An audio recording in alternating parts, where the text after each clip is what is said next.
Hi friends, welcome back to my YouTube channel Science with Tamil. நான் உங்கள் Nitish Kumar. So இந்த video வந்து பார்த்தீங்கன்னா ஒரு மித் பிரேக்கிங் வீடியோன்னு தான் கண்டிப்பாக சொல்லுவேன். ஏன்னா பார்த்தீங்கன்னா இந்த வீடியோவில் நான் எதை பற்றி டீட்டெயிலாக சொல்ல போகிறேன்னா ஹிப்போபோட்டமஸ் மில்க் ரியலி பிங்க். அதாவது ஹிப்போபோட்டமஸோட மில்க் பிங்க் கலரில் தான் இருக்குமா, இந்த கேள்விக்கான பதில் தான் இன்றைக்கி நான் உங்களுக்கு சொல்ல போகிறேன். ஸோ அதுக்கு முன்னாடி ஹிப்போபோட்டமஸ் பற்றி நிறைய இன்ட்ரெஸ்டிங்கான ஃபேக்ட்ஸை நம்ம ஒன் பை ஒன்னாக பார்க்கலாம்.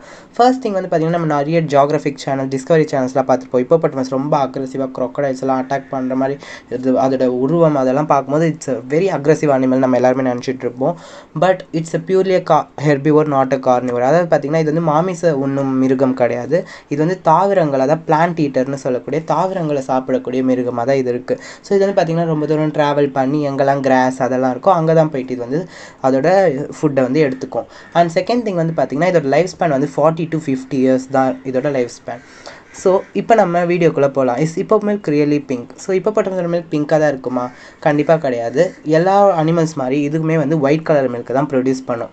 ஆனால் நம்ம ஏன் அதை வந்து பிங்க் கலரில் இருக்குன்னு சொல்கிறீங்க? அது பிங்க் கலரில் இருக்குன்னு வந்து பார்த்திங்கன்னா நம்மள மாதிரி ஹிப்போபோட்டமஸ்க்கு அதர் அனிமல்ஸ் மாதிரி ஸ்வெட் கிளாண்டுன்ற ஒரு கிளாண்ட் கிடையாது. ஸோ அதுக்கு மியூக்கஸ் கிளாண்டு தான் இருக்குது. ஸோ இந்த மியூக்கஸ் கிளாண்டில் வந்து பார்த்திங்கன்னா இப்போசிடோரிக் ஆசிட்ன்ற ஒரு ஆசிடை இது வந்து ப்ரொடியூஸ் பண்ணும். இந்த ஆசிட் வந்து பார்த்திங்கன்னா நார்மலாகவே கலர்லெஸ்ஸாக தான் இருக்கும். பட் இது வந்து சன்லைட்டில் எக்ஸ்போஸ் ஆகும்போது இது வந்து ஒரு மாதிரி ரெட் கலரில் ஹிப்போபோட்டமஸோட பாடியில் டாட் டாட், அதாவது பிளட் வந்து ஒரு வெளியே வந்து எப்படி இருக்கும், ஸோ அந்த மாதிரி இருக்கும். அதனால தான் இது வந்து பிளட் ஸ்வெட்டுன்னு இதுக்கு இன்னொரு நேம் கூட இருக்குது. ஸோ இதுக்கு நிறைய ப்ராப்பர்ட்டிஸ் இருக்குது. எஸ்பெஷலி வந்து பார்த்திங்கன்னா sunscreen, it's natural sunscreen property இருக்குது. அதே மாதிரி இட்ஸ் ஆன்டி ரெப்பலண்ட், நிறைய இன்செக்ட்ஸ் வந்து இந்த ஹிப்போபோட்டமஸ் அட்டாக் பண்ணாமல் இருக்க இது ஹெல்ப் பண்ணுது. அதே மாதிரி it has very high antibiotic properties.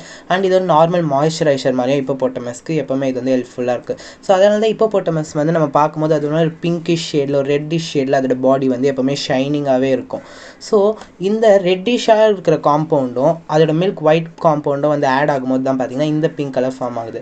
It's a natural phenomenon. ரெட்டும் ஒயிட்டும் சேரும்போது பிங்க் தான் ப்ரொடியூஸ் ஆகணும். ஸோ அதனால தான் வந்து பார்த்திங்கன்னா ஹிப்போபோட்டமஸோட மில்க் வந்து பிங்க் கலரில் இருக்குது.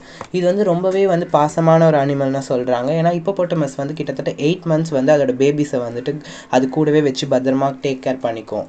ஸோ இந்த வீடியோ ரொம்ப இன்ட்ரெஸ்டிங்காகவும் இந்த மித்தை பிரேக் பண்ணியிருக்கோன்னு நினைக்கிறேன். தேங்க்யூ. தேங்க்ஸ் ஃபார் வாட்சிங் மை வீடியோ. இந்த வீடியோ உங்களுக்கு பிடிச்சிருந்துச்சுன்னா லைக் பண்ணுங்கள், ஷேர் பண்ணுங்கள், சப்ஸ்கிரைப் பண்ணுங்கள், மறக்காமல் கமெண்ட் பண்ணுங்கள்.